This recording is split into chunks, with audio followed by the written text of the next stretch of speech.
One of the things that can help you stop procrastinating, well, let's say two things. I referred to them at the end of my talk. One is to have a really nicely developed vision of heaven. It's like, okay, here's what you need to know.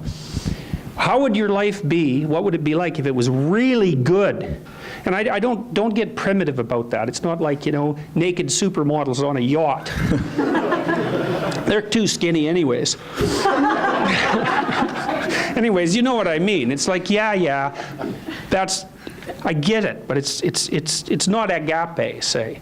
So it's not sophisticated enough to be self-sustaining. It's a stupid vision, and if you pursue it, you're just going to be on a sinking yacht with like anorexics or something like that. So you need a vision. You need a vision of what your life would be like if it was just the way it should be, if it was best for you, and if you were taking care of yourself with this thing that you kind of described as parental love. Which is a really good way of thinking about it because it's nice and concrete. So what would be best for you 3 to 5 years down the road if you were really taking care of yourself like you were someone that you thought should be around? And people are very ambivalent about whether they should be around, so this is a lot harder than you think. So you need that vision. And then what you also need is a vision of what your life would be like if you let yourself deteriorate in precisely the foolish ways that you know that you would deteriorate if you let yourself go. And that's contemplation too. It's like, okay, if I let myself go, where would I end up?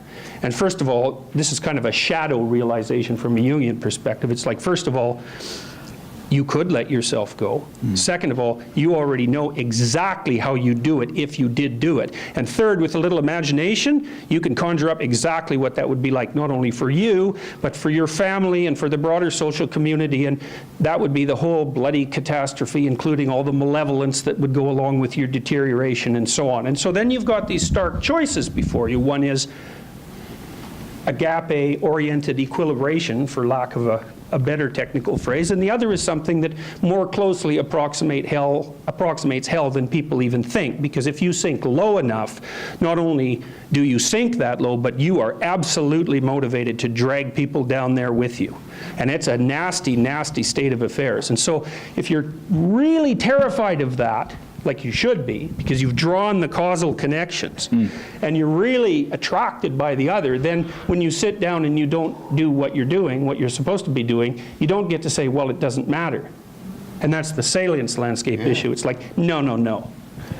The little voice in the back of your head that says it matters, it sees those outcomes down into the future, and it's telling you that it matters. And if you would like the positive outcome over the negative outcome, which is, like I said, your constant choice, you bloody well better sit down and do what you're supposed to.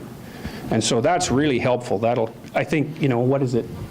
Fear of God is the beginning of wisdom. It's like, yes, that's absolutely right. And the role of things like anxiety and terror in promoting proper development, well, are often under-addressed, because we think of those things as our enemies. It's like, they're your enemies if they're working against you, but they're pretty powerful monsters on your side if you've got them oriented properly. Wow. Words to live by, maybe.